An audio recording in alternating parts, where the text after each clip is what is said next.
Rinison spent the next 2 hours in town, moving through the windy streets and thinking about what Manning had said. He was right, in a way. This was no more than a foothold for the Earthmen, a touchdown point. It wasn't even a community yet, buildings were still going up, prices varied widely not only between landings of spacers but also according to who did the selling. A lot of the men here were trying some mining out on the West Flat. Their findings had so far been small, but they brought the only real income the planet had so far yielded. The rest of the town was rising on its own weight: bars, rooming houses, laundries, and diners, establishments which thrived only because there were men here to patronize them. Several weeks before, a few of the men had tried killing and eating the small animals who darted through the alleys, but too many of those men had died and the practice had been quickly abandoned. And they had noticed that when those animals foraged in the refuse heaps outside the town, they died too. A few of the big corporations had sent out field men to look around, but it was too soon for any industry to have established itself here. All the planet offered so far was room to expand.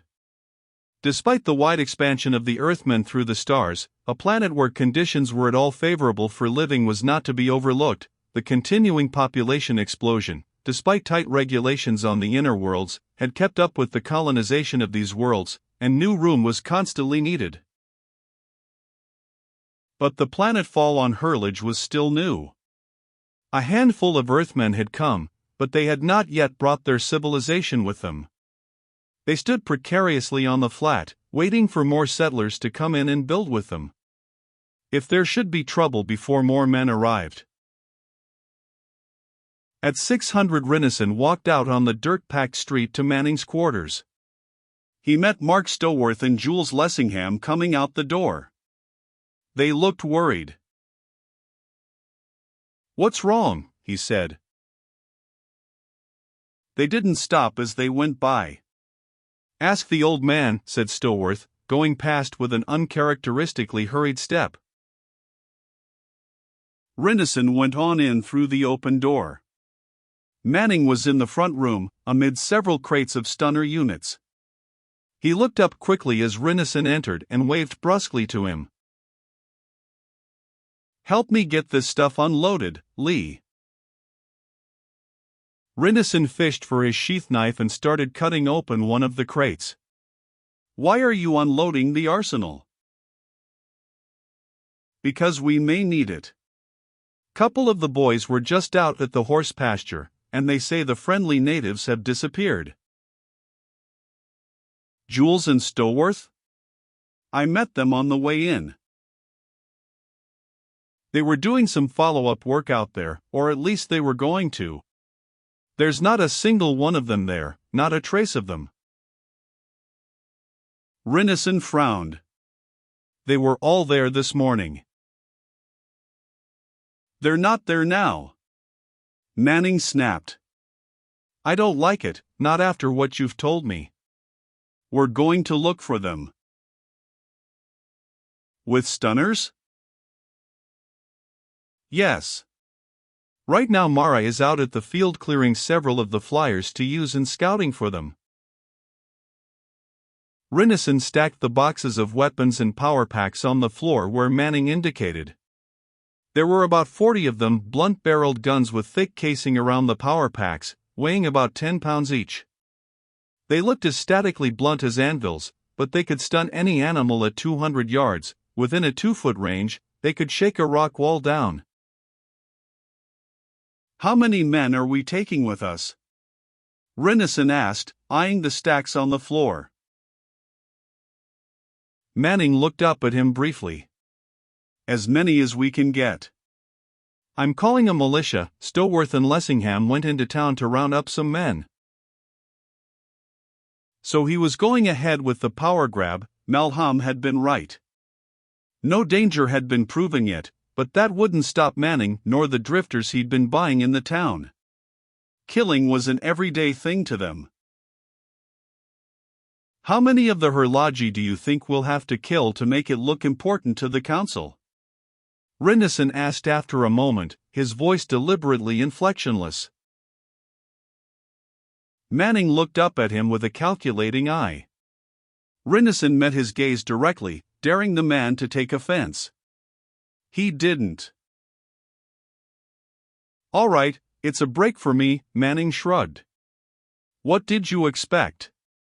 There's precious little opportunity on this desert rock for leadership in any sense that you might approve of." He paused. "I don't know if it will be necessary to kill any of them.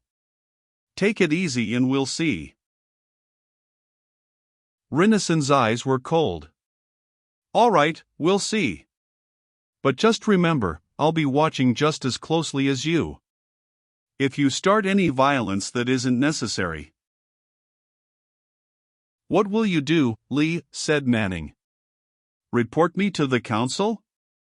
They'll listen to me before they'd pay attention to complaints from a nobody who's been drifting around the outworlds for most of his life. That's all you are, Lee, a drifter, a bum, like the rest of them. That's what everybody out here on the edge is, unless he does something about it. I hold the reins right now.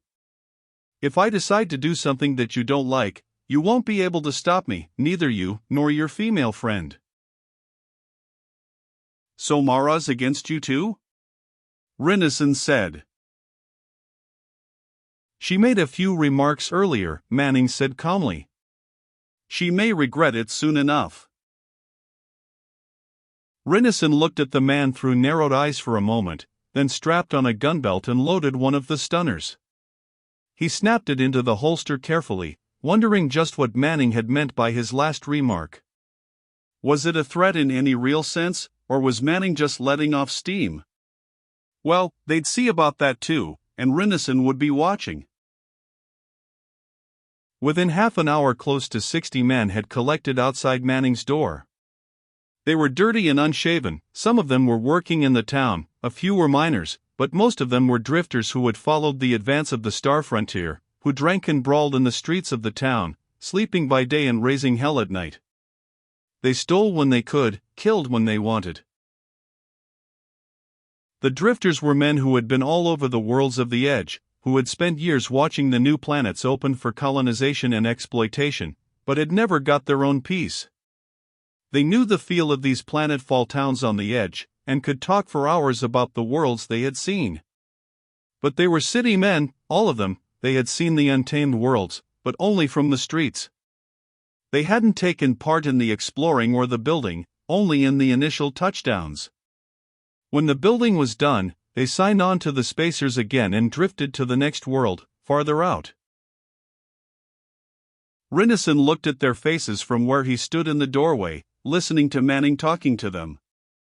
They were hard men, mean and sometimes vicious. Nameless faces, all of them, having no place in the more developed areas of the Terran civilization. And maybe that was their own fault.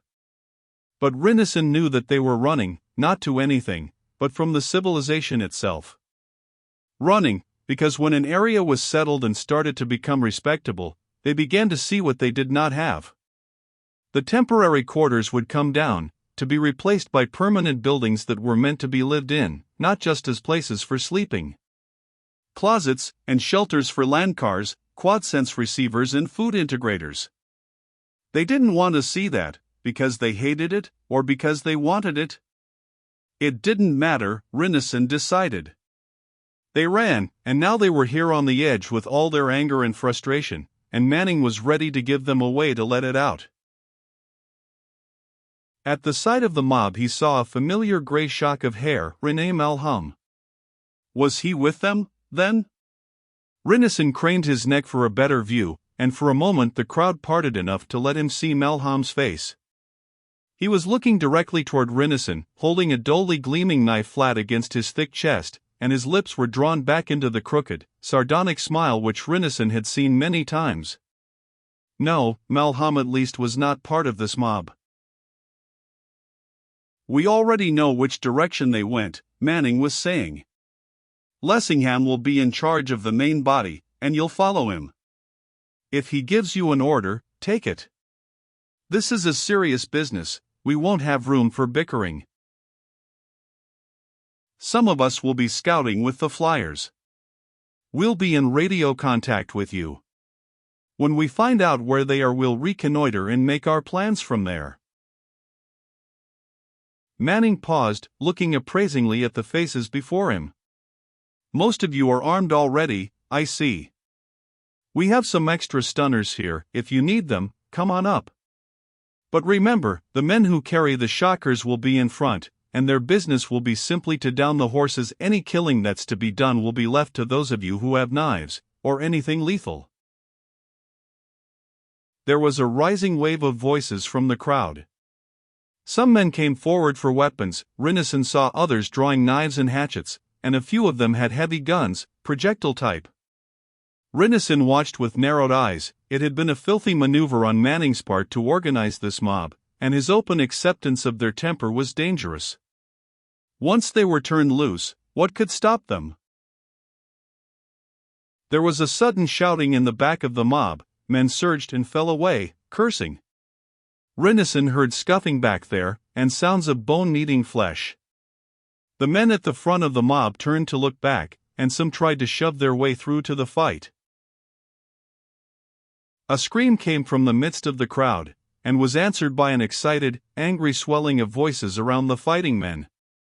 Suddenly Manning was among them, smashing his way through with a stunner in his hand, swinging it like a club. "Get the hell out of the way," he shouted, stepping quickly through the men.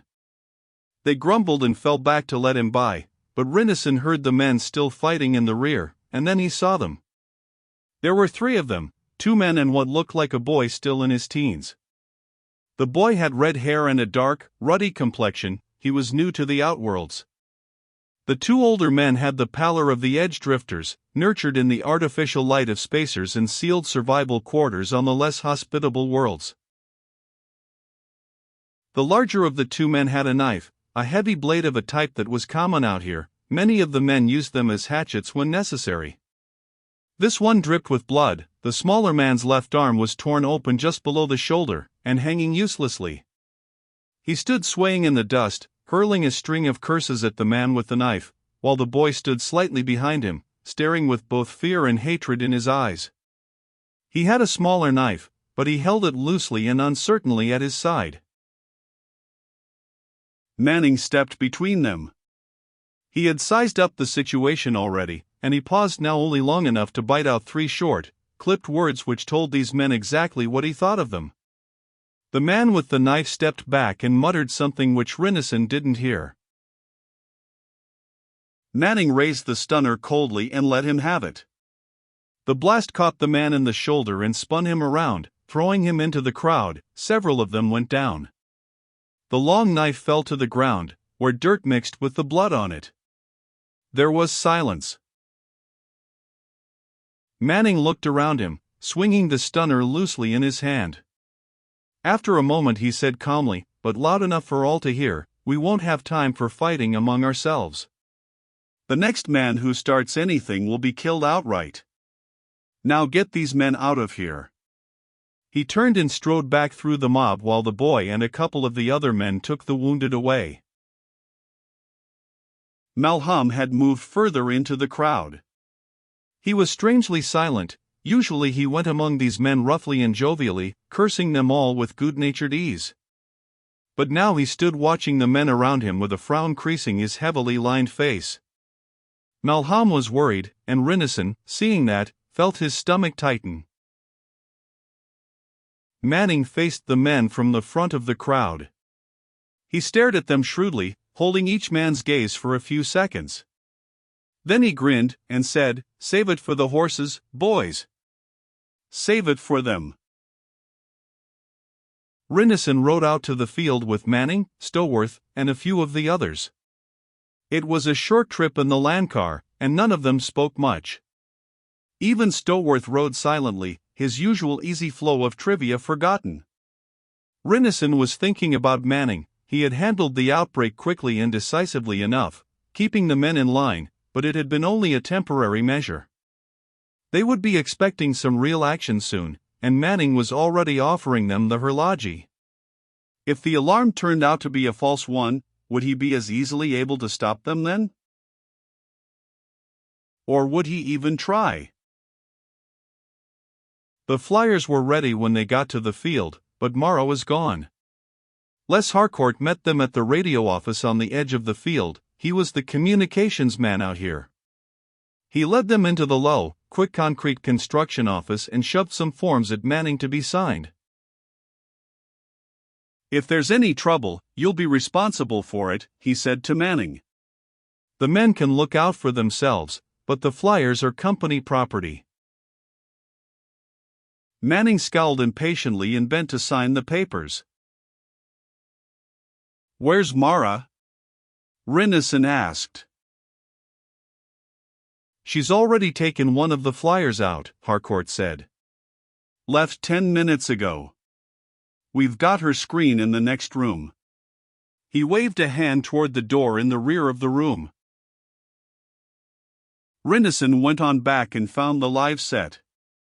The screen, monitored from a camera on the flyer, showed the foothills of the southern mountains over which Mara was flying.